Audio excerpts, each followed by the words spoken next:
พระทรงสรรเสริญ10 รูปสวดพระพุทธมนต์เสร็จสิ้นเรียบร้อยเจ้าหน้าที่ปฏิบัติงานพิธี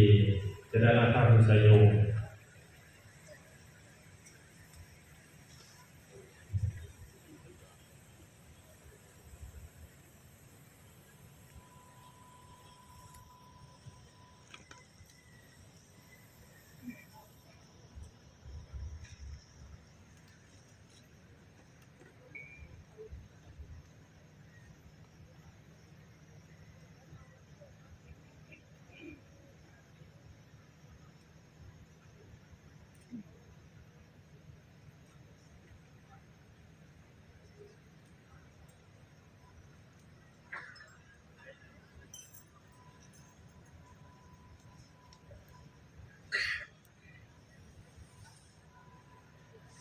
และในระดับนี้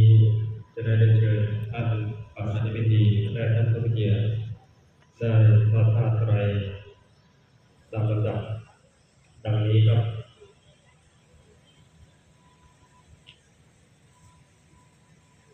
เรียนเชิญท่านผู้ว่าราชการจังหวัดสกลนครประธานในพิธีทอดผ้าไตรขอเรียนเชิญครับ